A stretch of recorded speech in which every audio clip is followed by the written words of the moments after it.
I met Jake during my sophomore year of college. We had a class together, Intro to Philosophy, which neither of us particularly cared for, but both needed for our gen ed requirements. He sat 2 rows ahead of me, always wearing the same worn-out blue hoodie and perpetually looking like he'd just rolled out of bed.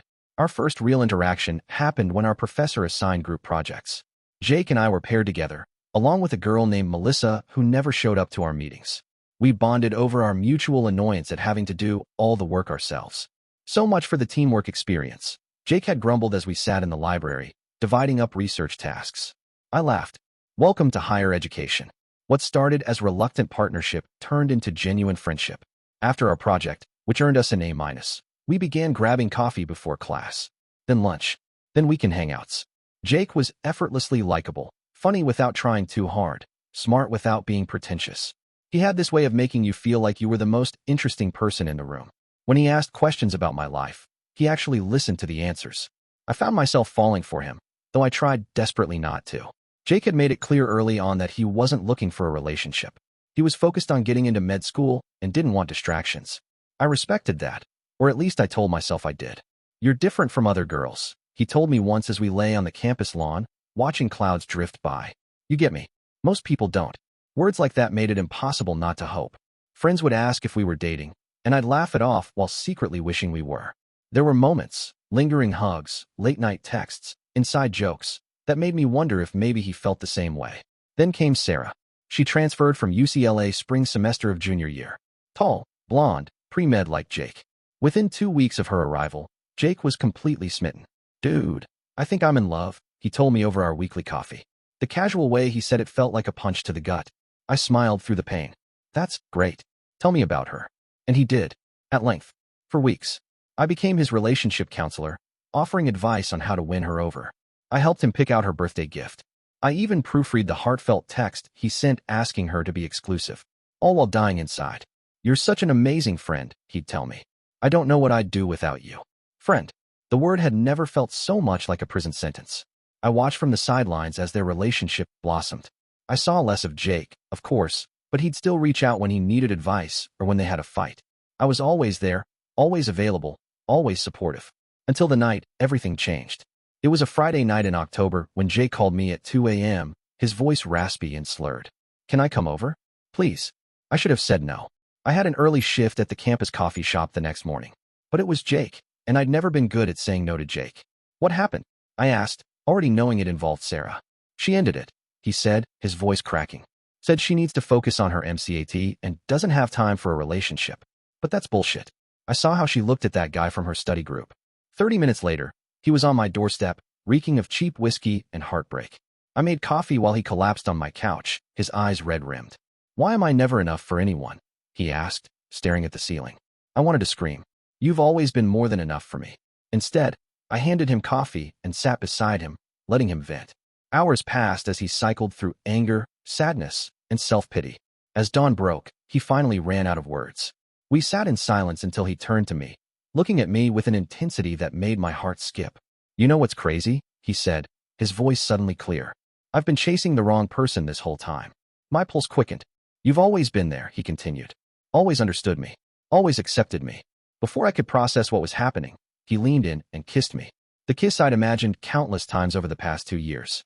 It felt like coming home. What followed was a whirlwind. Suddenly, we were a couple. Jake was attentive, affectionate, everything I'd dreamed he would be. He introduced me to his parents over Thanksgiving break. We made plans for winter vacation. I was finally living the relationship I'd fantasized about for so long. But there were cracks beneath the surface. Sometimes I'd catch him staring at his phone, his expression unreadable. He'd bring up Sarah in conversation, then quickly change the subject. When we ran into her on campus, his whole body would tense. Are you still in love with her? I finally asked one night as we lay in bed. Of course not, he said, pulling me closer. I have everything I need right here. I wanted to believe him. I almost did. Until the day I used his laptop to print an assignment and saw the email notification. From Sarah Chun, subject, we need to talk. I wish I could say I respected his privacy.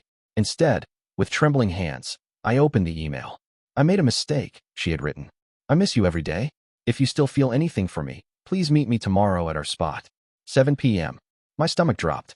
I closed the laptop and tried to calm my racing thoughts. Maybe he wouldn't go. Maybe he'd tell her he'd moved on. Maybe. But the next evening at 6:30, Jake texted me. Not feeling well. Rain check on dinner. With a sick feeling, I drove to their spot, a gazebo in the park near campus where they'd had their first date.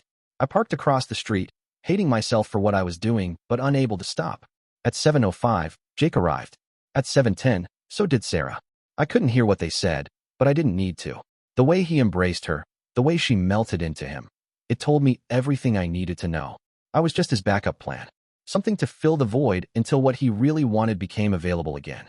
I didn't confront Jake that night. I drove home in a daze, tears blurring my vision, and spent hours staring at my ceiling. By morning, I made my decision. When Jake came over the next day, bringing soup because I was sick, I met him at the door with a box of his things. "What's this?" he asked, confusion spreading across his face. "I saw you. With Sarah. At the gazebo." The color drained from his face. "I can explain." "Don't." My voice was surprisingly steady. "I've been explaining away your behavior for 2 years. I'm done." "It's not what you think," he insisted. "Sarah and I were just talking. She wanted to get back together, but I told her no." For a moment, I almost believed him. I wanted to.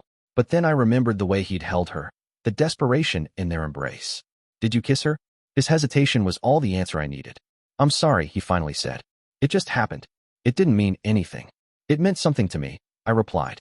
Everything between us meant something to me. The conversation that followed was brutal. Jake cycled through excuses, then anger, then pleading. He told me Sarah had caught him at a vulnerable moment. He said he'd made a mistake. He swore he'd chosen me in the end. "You didn't choose me," I said. "You settled for me when she wasn't available. There's a difference." "That's not fair," he protested. "What we have is real." I corrected. "What we had." After he left, I blocked his number and social media accounts. My friends thought I was being too harsh. Everyone deserves a second chance, they argued. But they hadn't spent years as someone's emotional support while watching them choose everyone else. The weeks that followed were excruciating. I'd see Jake across campus, sometimes alone, sometimes with Sarah. I'd duck into buildings or change my route to avoid them. Friends reported that they'd broken up again, that Jake was miserable, that he wanted to talk to me. I held firm. It was my roommate who finally knocked some sense into me. "You're still letting him control your life?" she pointed out. "You change your schedule to avoid him. You check his social media from my phone.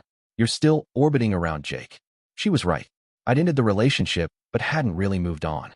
That weekend, I joined a hiking group I'd been putting off because Saturday mornings had always been Jake time. I met new people. I rediscovered parts of myself that had been dormant while I was busy being Jake's emotional caretaker. 3 months after our breakup, I ran into Jake at a coffee shop. My heart didn't race. My palms didn't sweat. He was just a person I used to know. "Can we talk?" he asked hesitantly. We sat at a corner table. Jake looked thinner, tired.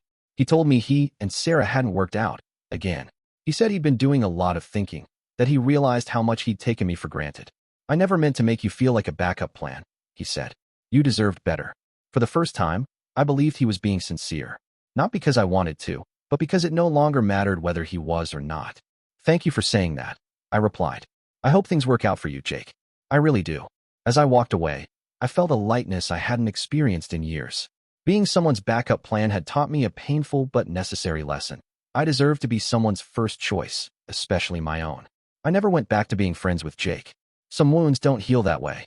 But I did forgive him, not for his sake, but for mine. And in doing so, I finally freed myself from being anyone's plan B ever again.